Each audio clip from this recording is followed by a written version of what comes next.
Good morning. Boy, you're in for a treat today.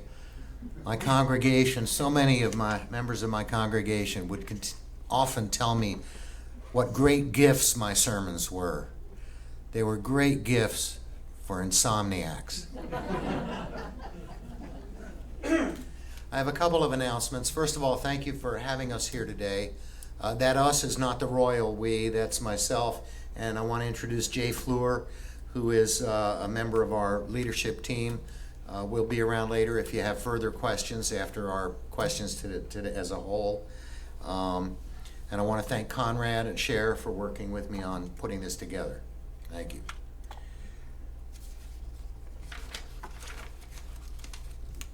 We have a table of literature just outside the door to your left as you go out. That has 2 or 3 different newsletters. We have a national newsletter, comes out about quarterly, has some of my business cards, has a list of some of our upcoming events in the Tucson area. Excuse me. What else is out there? And it has our membership brochures. We're a membership-based organization. I want to call your attention to one thing in here. In the brochure is an insert. And on the insert is my name and telephone number and email. If you join nationally, which I hope you might, they don't tell you what's going on in Tucson. We have a number of programs here. We are the most active affiliate in the country.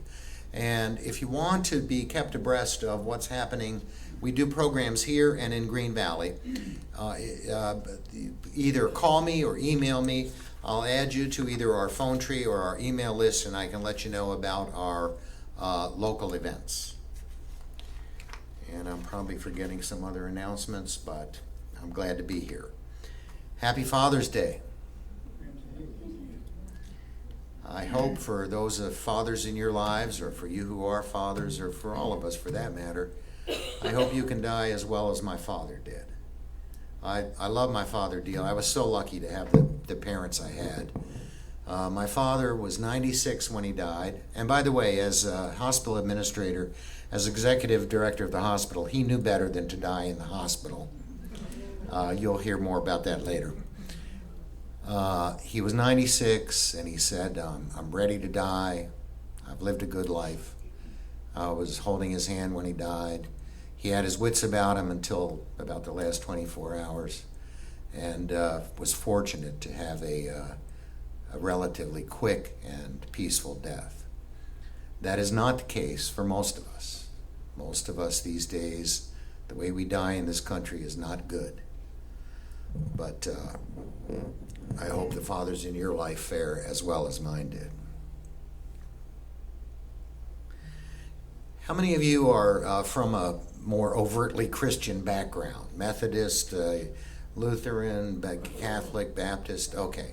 I'm going to be doing a little theologizing today, so bear with me.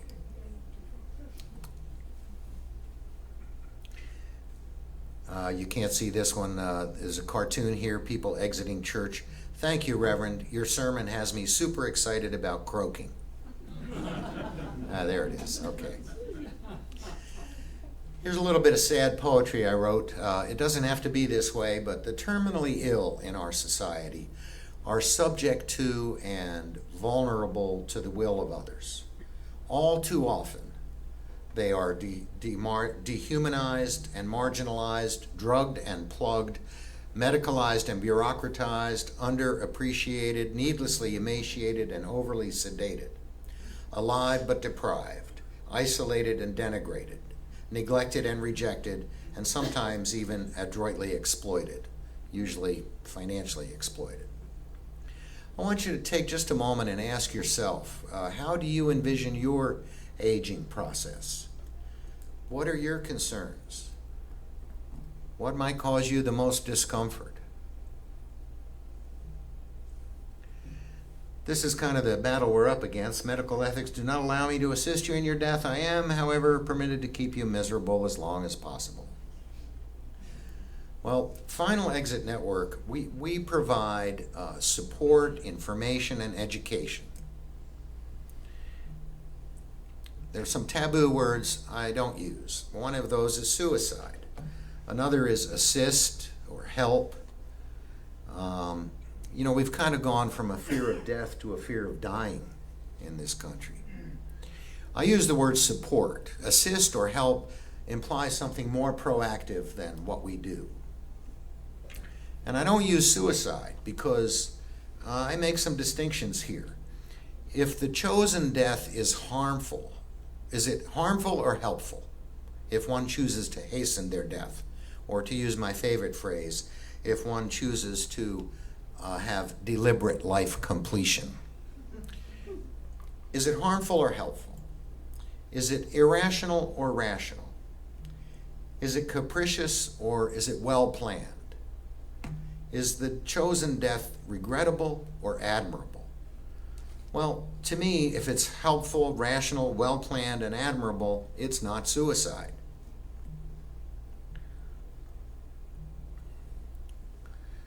Who wins this struggle between the medical profession and death?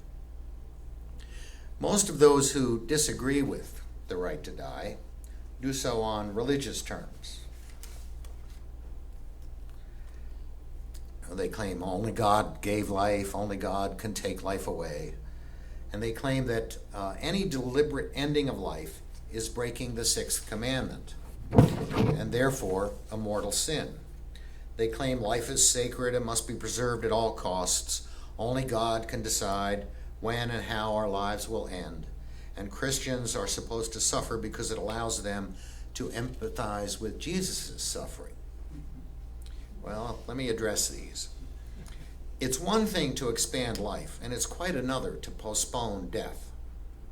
When medical science shifts from expanding the life and quality of life and begins simply to postpone the reality of death, why are we not capable of saying that the sacredness of life is no longer being served? Their interpretation of the sixth commandment, in fact, is wrong. They usually say, "Thou shalt not kill." That's not the sixth commandment. The commandment is, "Thou shalt not murder."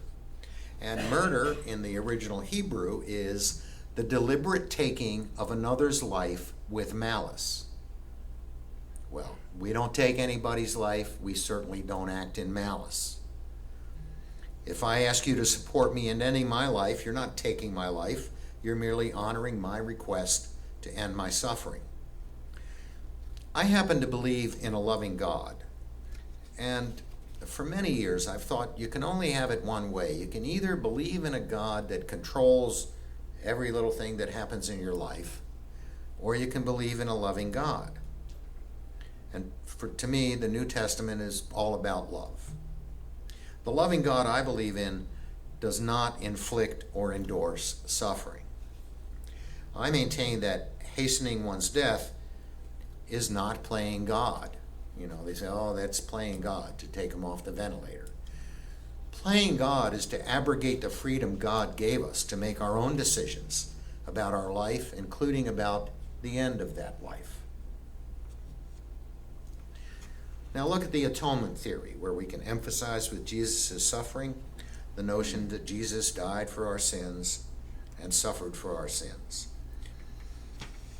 I believe that allowing or encouraging someone to suffer is not pious. In fact, it's sadistic. Just as people in a bad car accident need to be freed from their mental prison using the jaws of life, so one may need to be freed from a body that has become a prison. You have the right to physically die because you have the right to be free. While death may be inevitable, suffering at life's end need not be inevitable. As a priest for more than 40 years now, I've learned a lot. I've been privileged to live with people on their journeys through life and death. I've seen virtually all manner of death. I value, and indeed I treasure life. I have no desire to hasten its end prematurely. At the same time, I see no value in extending life beyond the limits of meaningful relationships. To me, life is honored when it can be laid down in an appropriate manner and at the appropriate time. I defend the right of every individual to determine what manner and time are best for him or her. And I see no conflict between that and my religious convictions. I regard death as a natural, normal, rational part of life. I don't see it as something evil. Death is the wages of sins. Those were the billboards I would see when I lived in Alabama, right? Or even to be avoided. I support the right to die, and I seek to embrace death as a friend and not to be so committed to avoiding it that I cling to existence when it has ceased to be living. A breathing cadaver is not a witness to the goodness of life. I honor the God of life by living fully. In fact, one of my favorite New Testament quotes, of course, you can back up anything from the Bible. It's called proof texting, find something that suits your purposes. But I had this on my ordination invitations. I have come so that you can have life and have it more abundantly. Let's lead a full life, lead a good life. I don't honor God by clinging to life that has become an empty shell.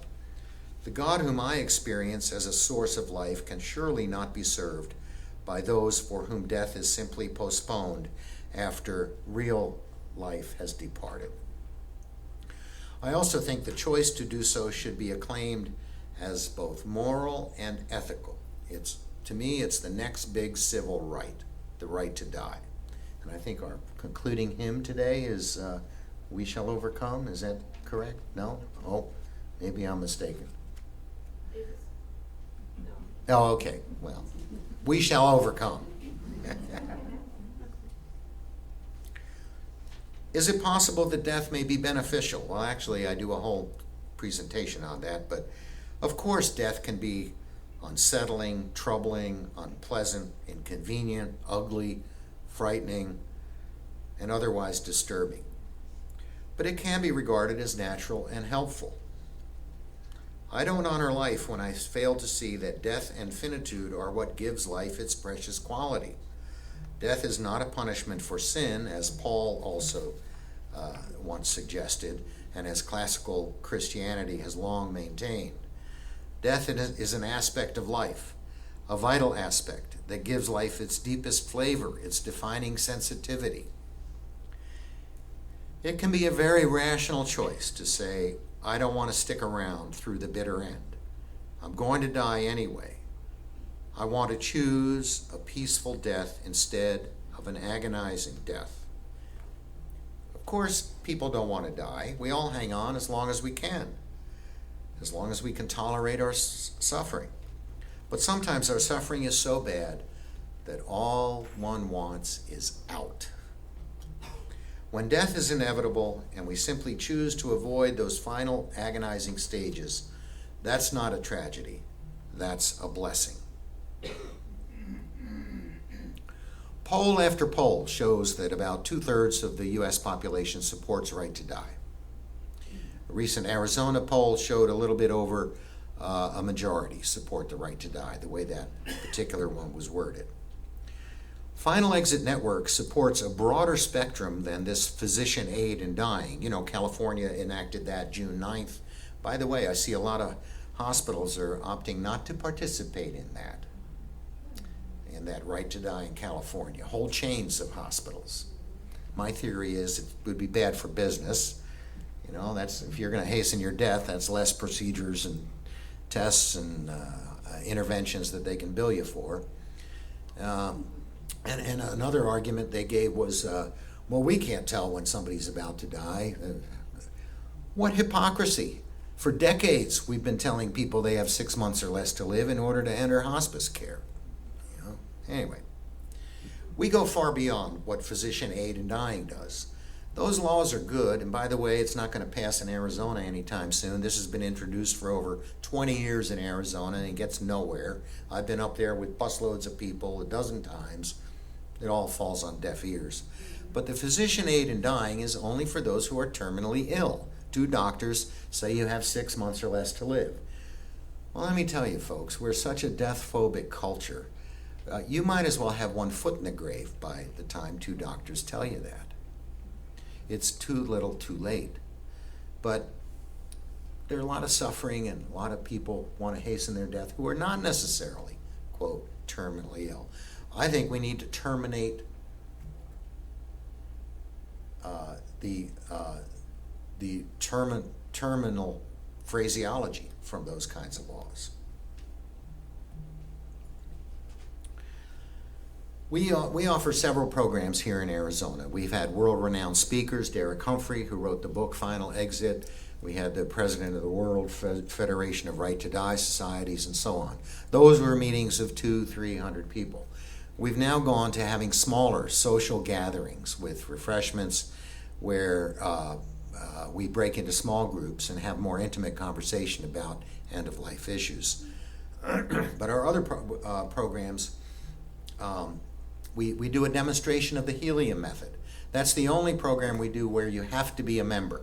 You must be a member to attend a helium demonstration, and that is a demonstration of the method we most highly recommend for hastening one's death if one chooses to do so. We never encourage anyone to hasten their death, but if they choose to do so, helium is by far the best way to go. The second best way, by the way, is the way most people in hospice care die these days. That's stopping eating and drinking. Our most well-received program is something we call advocacy training. It's also called How to Get the Death You Want, or What Nobody Ever Told You About Advanced Directives. The advocacy training is, how many of you have living will, advanced directives? Yeah, that's great. Okay. That's the good news. The bad news is, even if you've dotted all your I's and crossed all your T's, more often than not, even with those documents, your wishes will not be honored. So we do 3 hours worth of training, teaching people how to be good advocates for themselves or for someone else. This is for you or for someone who has your power of attorney for health care, to make damn sure you get what you want and don't get what you don't want. Not just in terms of end-of-life care, but anytime you're in a medical institution. To be prepared is half the victory, said Miguel de Cervantes. The advocacy training is about how to make these advanced directives work for you. And again, if you want to know when we're having them, call me, email me, I'll keep you posted.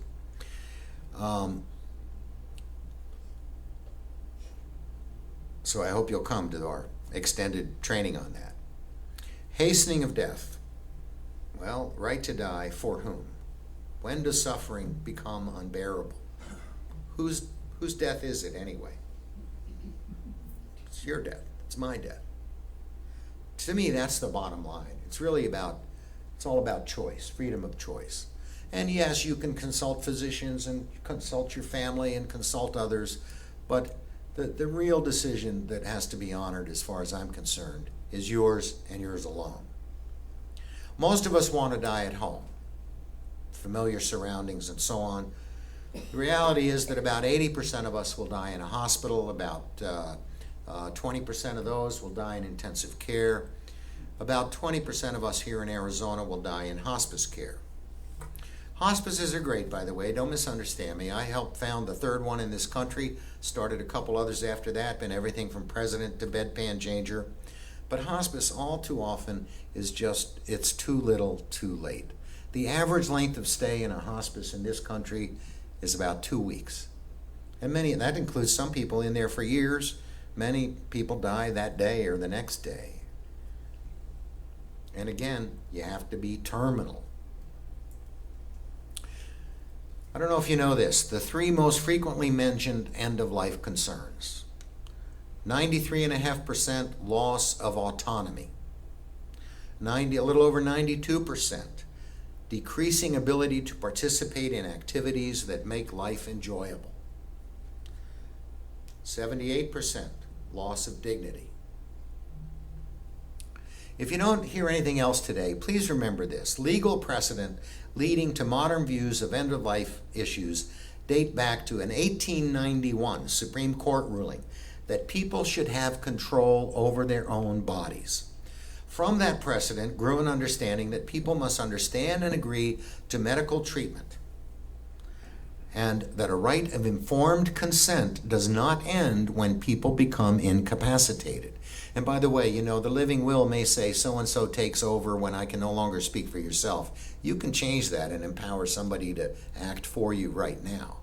But anyway, no longer ends when people become incapacitated. So you always and everywhere have the right to refuse treatment.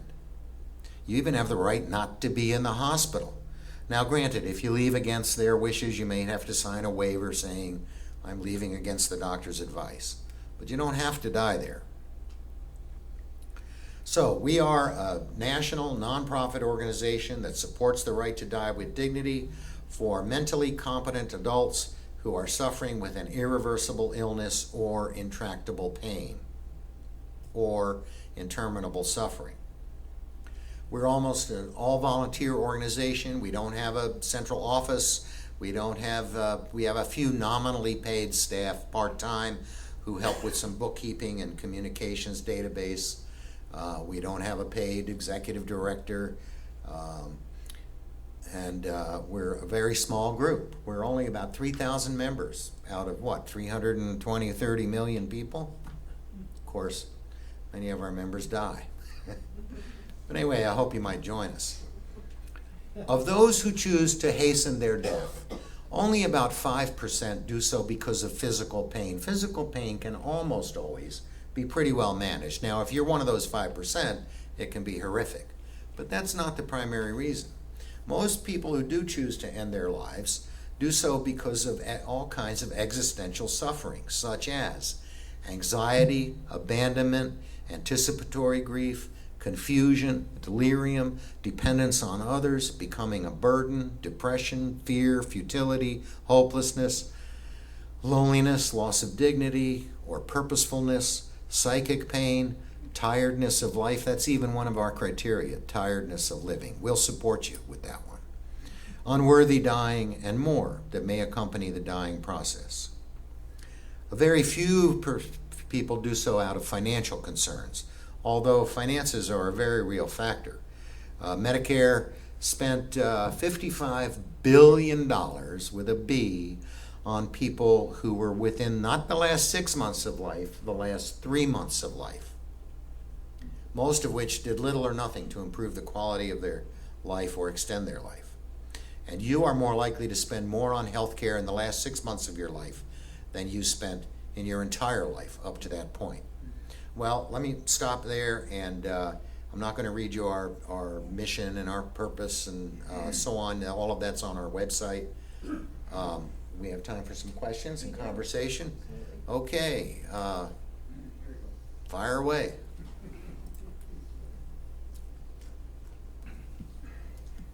How do you define a thanatologist?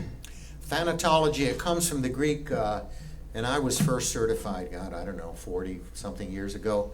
I've taught death education at university and so on. Thanatology comes from the Greek Zeus and the gang. And among the many Greek gods were Hypnos and Thanatos. Hypnos was the god of sleep. His twin brother Thanatos was the god of death.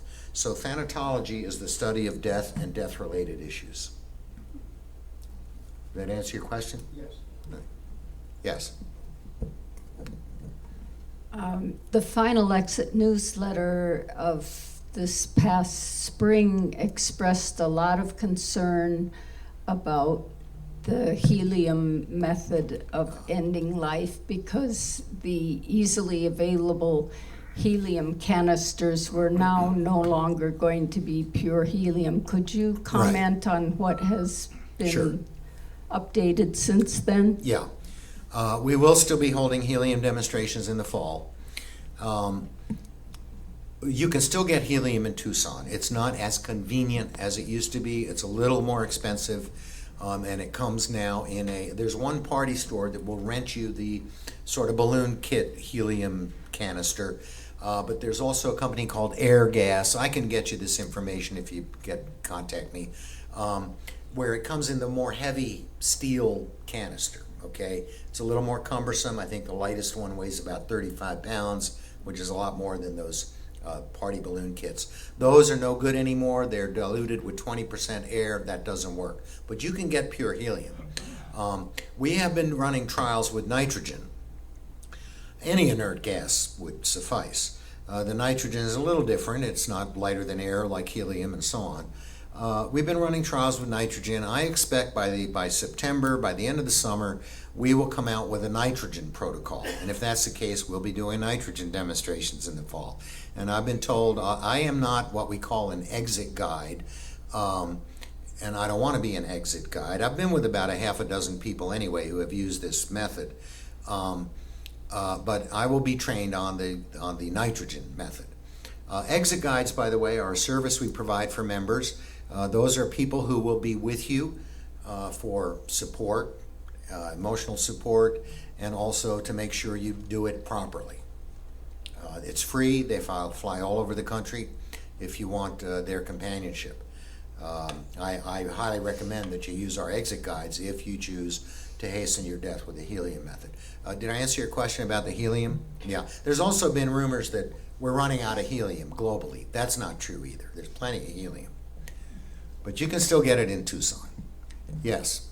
How has the explosion of dementia and Alzheimer's cases affected your organization? Yeah, and it is increasing. My mother died from Alzheimer's, 8 years going downhill. She didn't even know who I was at the end. Just horrible. And now, we didn't know it then, but now Alzheimer's is deemed to be terminal, fatal, one of the leading causes of death. We still support people with early stage dementia. So you could have that diagnosis and still get our support. You do still have to be a mentally competent adult. So the key there is what we call the window of opportunity. Again, we never encourage anyone to hasten their death, but you want to act while you can. You don't want to become, and I've had a couple people in the last couple of months who let that window of opportunity go by. They became too demented and could not then act. And you have to be physically able to secure the equipment. We won't get you the equipment. We won't turn it on for you. You have to be able to do that. So if you're too frail or you're a quadriplegic, you fall through the cracks too. But we do support people with early stage dementia. Does that answer your question, sir? Yes. Yes. You mentioned that living wills are largely ineffective. How do you make it effective, or what do you have any suggestions for that? You come to our 3-hour training. I mean, that's the bottom line. And it's sad that that's the case. And it's hard to get data on this. It's the same thing, you saw recently medical errors are now a leading cause of death. Only 14% of hospitals reported medical errors in a recent study. Those are the ones we know about. And it's hard to get accurate data on how often your wishes are not ignored. But more often than not, they're not going to be honored. And the real way to get them honored is to have an effective, I call it advocate. Some state call it proxy. The legal term in Arizona is either surrogate or healthcare agent, somebody who has power of attorney for your health care. I call it advocate, either for you to be a damn good advocate or for you to have a really good advocate who holds people's nose to the grindstone in honoring your wishes. Here's one little tip.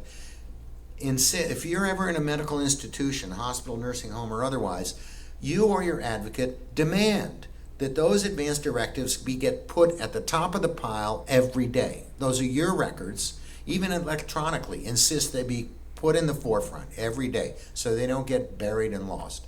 Another tip is review them every year at least. Your wishes may change, procedures may change, but initial and date them, or sign and date them again every year. This shows that particularly if you want various treatments withheld, it shows these are consistent, rational wishes of yours.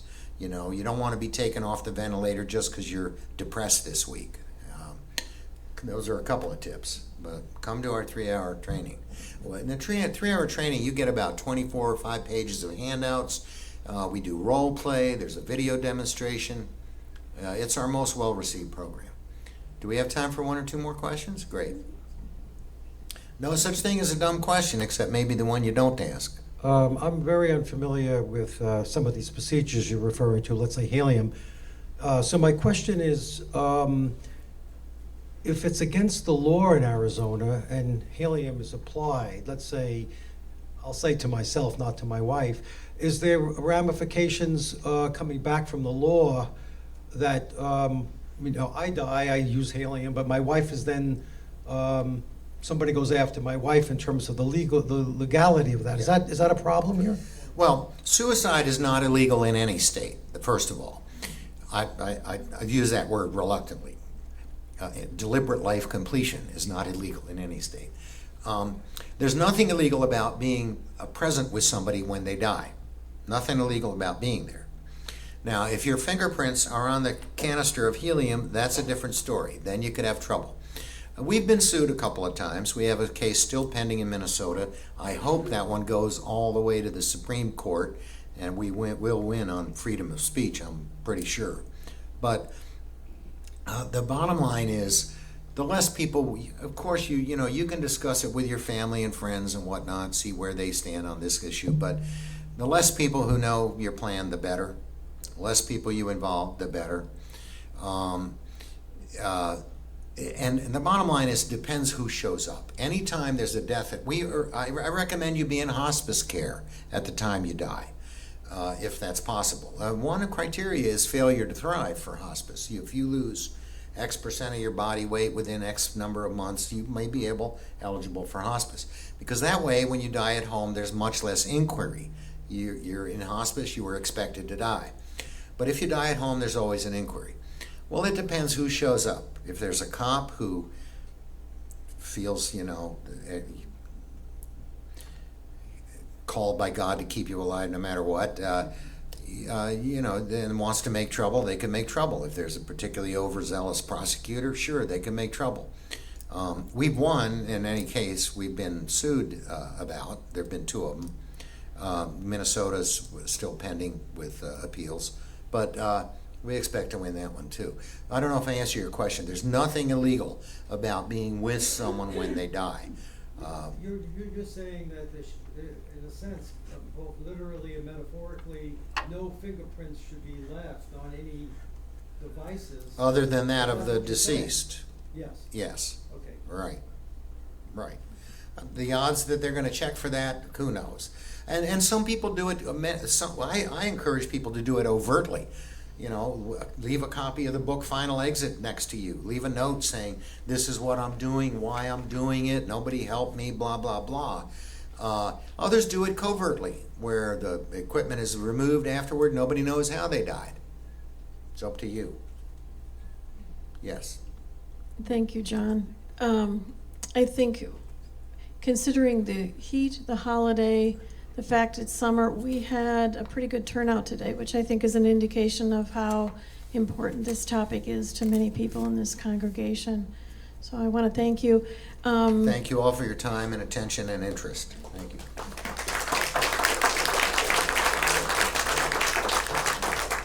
And as John mentioned, he'll be here a little while, so we'll have some time before we hope most of you return for the vote.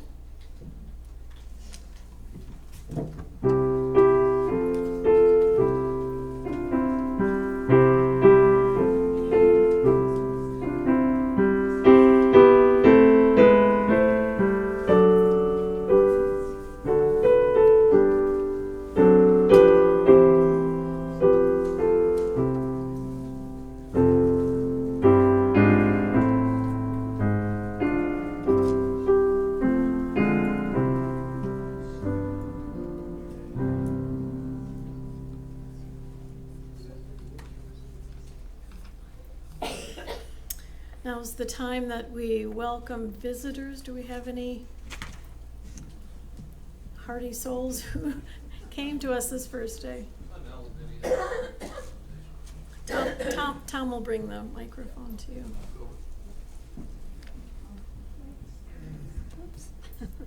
Hello, I'm Carol Brown, and I also came for the presentation. And I have known about this congregation before it even started. The very original people starting it, and I'm glad to see that you're growing and moving on. It's great.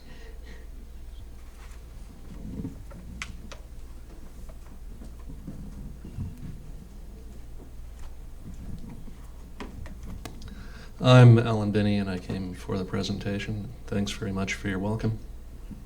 Welcome to you both. I'm Margaret Dykinga, and I also came for the presentation. I'm Tim Aaron McElrath, and I am here with my husband Randy. We're visiting from Okoboji, Iowa, and we are members of the Iowa Lakes Unitarian Universalist Fellowship, of which I am a program director, and we are going to be moving to Tucson within the next year or so. We're here so that Randy can experience the Tucson heat. And I think our wishes are going to certainly be given to us. Anyone else? Well, thank you to all. In closing, there is finally only one thing that is required of us, and that is to take life whole, the sunlight and the shadows together, to live the life that is given us with courage and humor and truth. We have such a little moment out of the vastness of time for all.